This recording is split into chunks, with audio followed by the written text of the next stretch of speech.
already in fact out of the country on July 18, 2024 to Kuala Lumpur, Malaysia. Ipapakita ko po ang dokumentong ito bilang patunay na pumasok sa Malaysia si Alice Guo. Siya po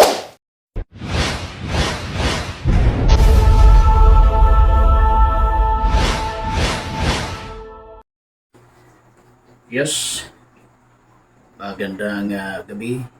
Welcome na naman sa ating pinag-usapan. Welcome na naman sa ating channel, ang Gym5 TV guys, ngayong gabi, no? Pag-usapan na naman natin ang ito napaka-preskong balita, no? Hindi natin nasagip ito kanina sa ating upload, no? Panibagong na-upload kanina kasi hindi natin namalayan ito. Ang syempre itong information ibinahagi ni Senator Risa Hontiveros patungkol nitong si dismiss Bamban Mayor Alice Guo.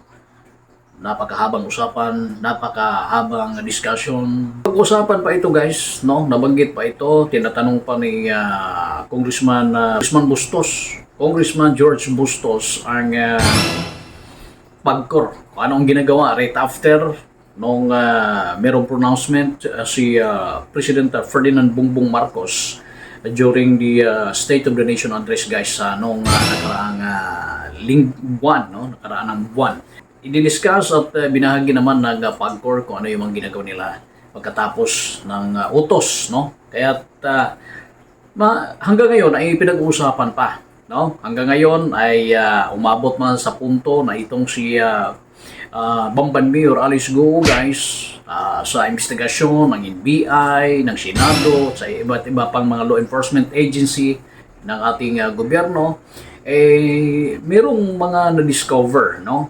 Gaya na lamang ng citizenship nitong si dismiss Bamban Mayor Alice Guo, no? Na kung sa simula ating matatandaan ay nanumuna, no?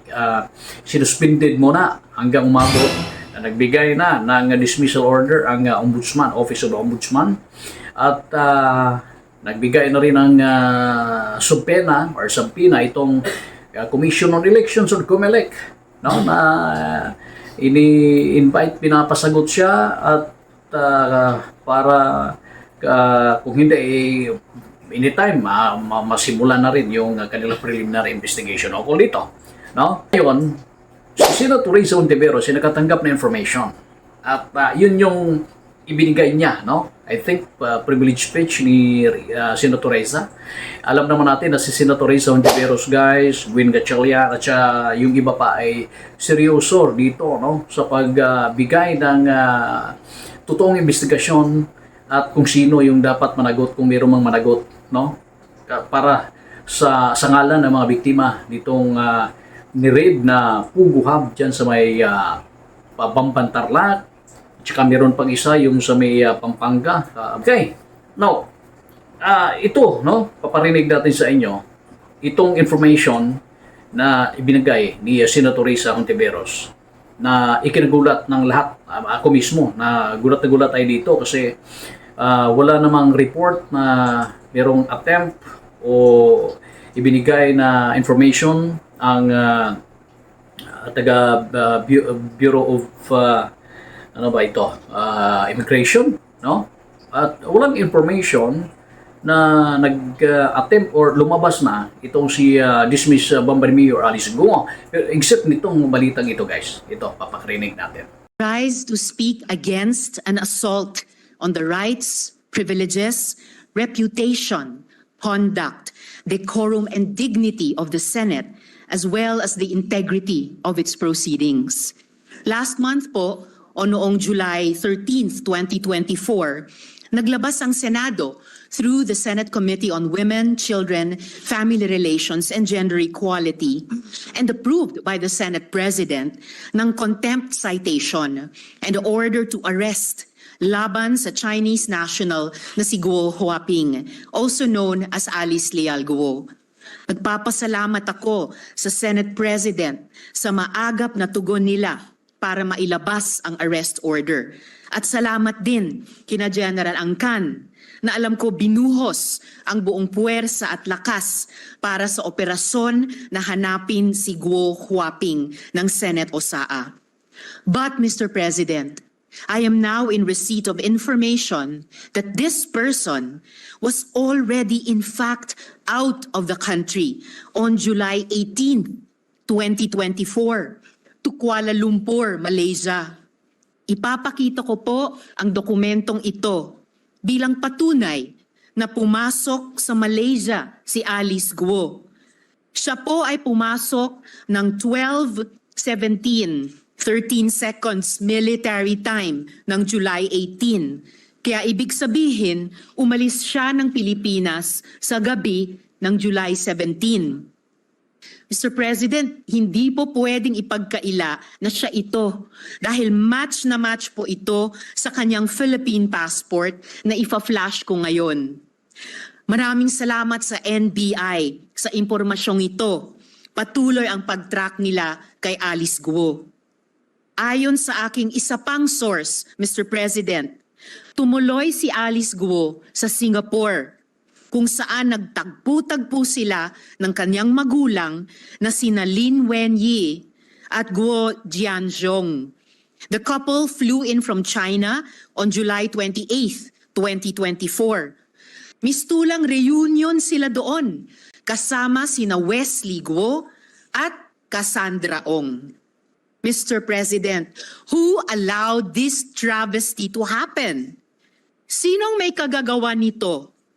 Hindi makakaalis si Alice Guo kung walang tumulong sa kanya ng mga opisyales ng pamahalaan. Para tayong ginisa sa sarili nating mantika. I have always believed that legislative hearings are policy-driven. Kaya nung nag-announce na ng ban ang Pangulo, sabi ko, we have done our jobs. Let law enforcement take the lead. Pero paano kung ang law enforcement mismo ang kailangan imbestigahan? What if they drop the ball? Paano kung sila ang dapat managot?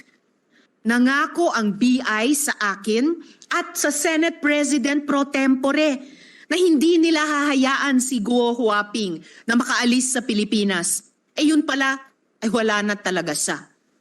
Mr. President, kung hindi po natin ito gawan ng paraan as an institution, as a country, parang nagpasampal tayo sa dayuhang ito na paulit-ulit ni sinaula ang ating mga batas, patakaran at proseso.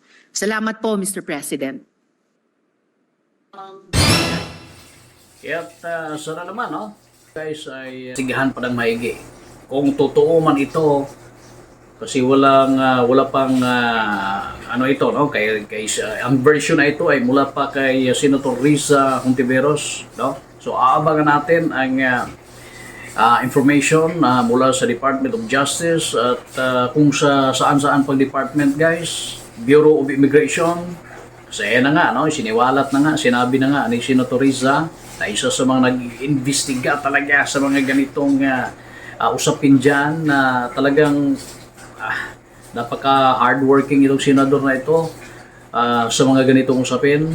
Sana naman ay mangingibabaw ang katotohanan at masagot ang mga katanungan ng taong bayan at malaman kung sinong tumutulong dito. Kung ito man ay totoo, pero sana naman ay hindi pa ito. At andito lang pala, no? Sa Pilipinas, baka naman mamaya ay ibang, diba? Hindi natin alam. Kaya abangan natin yung kung ano yung talaga yung mga information na magbibigay katibayan. Kahit malinaw na mula kay Senator Risa Hontiveros, mag-aabang pa rin tayo ng iba pang impormasyon mula sa iba't ibang agency, no? Confirmation from the Bureau of Immigration at lalong-lalo na dyan, no? sa Department of Justice at kung sino pa, NBI at kung ano-ano pa. At sana naman ay maganda na ang susunod na impormasyon natin mag-alam. Again, maraming salamat sa lahat.